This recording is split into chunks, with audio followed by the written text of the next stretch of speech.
Welcome to The Explainer. So, have you ever felt that creeping, heavy pressure to just always be connected?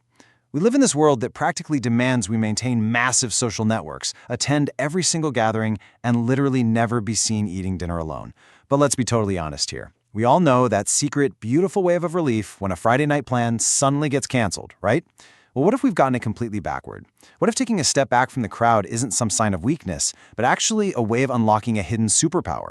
Today, we're breaking down the fascinating psychology of solitude and how setting boundaries around your social energy might just be the ultimate life hack. Okay, let's dive right into this. Is having a small circle a sign that you're somehow broken?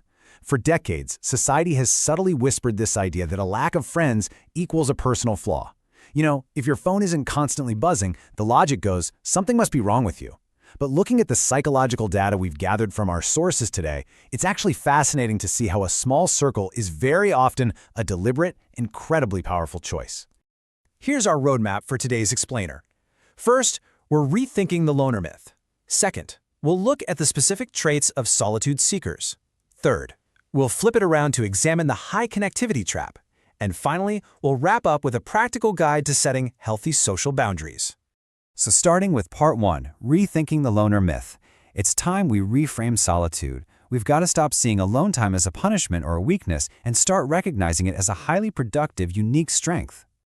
The research is pretty clear on this. Preferring solitude is frequently a reflection of really high-level personality traits. Choosing to walk alone isn't a defect at all. It's actually a massive marker of someone who is deeply self-aware and emotionally intelligent. See, solitude fundamentally aids personal growth because it strips away all those external distractions. When you're alone, you can't rely on the crowd to tell you how to feel or who to be. You have to figure it out yourself. Doing that builds immense emotional intelligence because you're constantly checking in with your own internal compass, and that makes you remarkably unshakable in the face of external drama. Moving into Section 2, Traits of Solitude Seekers. Let's unpack the specific, psychology-backed traits of people who truly thrive in their own company. Who exactly are these people and what makes them tick? Our first major trait is that solitude seekers are heavily internally validated. They value authenticity way over performative friendships. They aren't out there chasing belonging or popularity just for the sake of it. If you want a tip on valuing authenticity in your own life, it absolutely starts right here. Only engage with others from a place of true alignment, never just from a place of loneliness. If a friendship feels like a performance where you have to put on a mask, an internally validated person simply walks away. And this brilliantly illustrates our next trait. Solitude seekers aren't antisocial. They are selectively social. They're deep thinkers. As we mentioned, solitude actively aids personal growth, and it does this by replacing the superficial noise of small talk with deep, meaningful reflection. These individuals use their alone time as a real tool. They use it for journaling, for intense thought, and for plotting out their next life moves. They crave incredibly meaningful connections. Basically, they'd rather have a 2-hour conversation about your life philosophy than 20 brief chats about the weather. Another defining trait is being hyper-intuitive. People who prefer solitude usually have this heightened ability to just read the energy in a room. They can easily spot a fake smile or feel the unsaid resentments hovering in a group dynamic. Because they pick up on these subtle, inauthentic behaviors so quickly, socializing can actually be incredibly draining for them. So they naturally protect their mental peace by retreating. They aren't hiding from the world, they are actively guarding their energy. Finally, solitude seekers are often just evolving faster. Think about this for a second.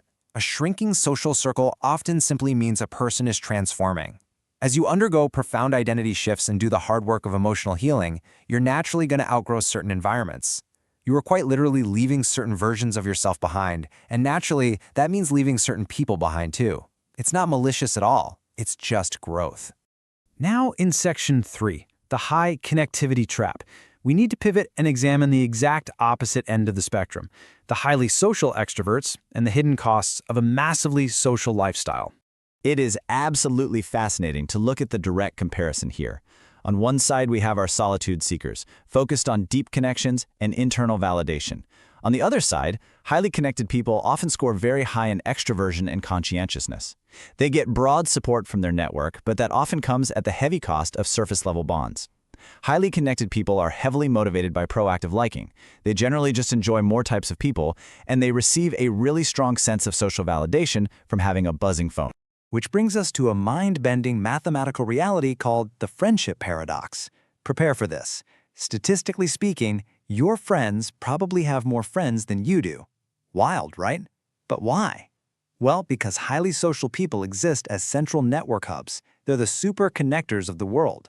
It's an amazing skill, but being a hub requires an immense amount of maintenance, which leads us straight into our next point.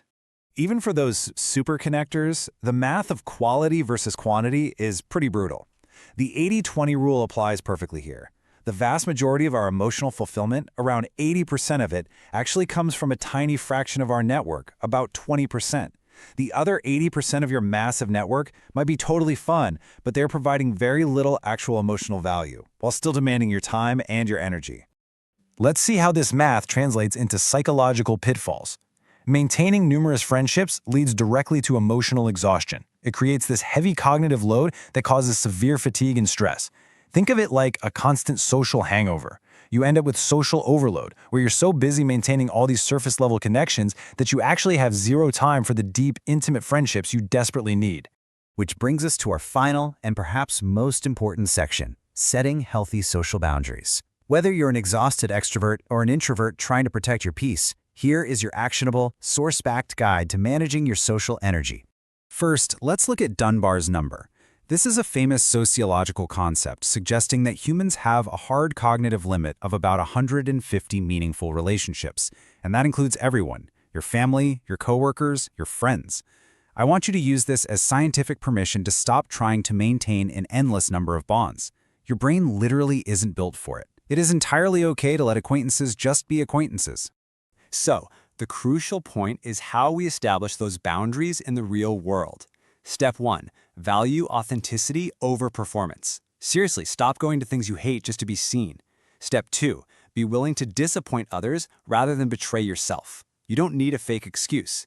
If someone invites you to a loud, chaotic dinner and you are totally drained, try saying something like, "Thank you so much for thinking of me, but I really need to protect my energy this weekend, so I'll have to pass." Or even just, "I'm focusing on some downtime right now, but I hope you guys have a great time." It's honest, it's firm, and it's authentic. And finally, step 3. Detox from draining relationships. If someone consistently brings drama or takes way more energy than they give, it is entirely healthy to step back from that connection. I want to leave you with this final provocative thought to take with you today. Look at your own circle, look at your calendar, look at your phone, and ask yourself, are you maintaining these connections out of true alignment or just out of loneliness? It's a tough question for sure, but answering it honestly might just be the key to unlocking your absolute best, most authentic life. Thanks for joining me for this explainer, and I'll catch you next time.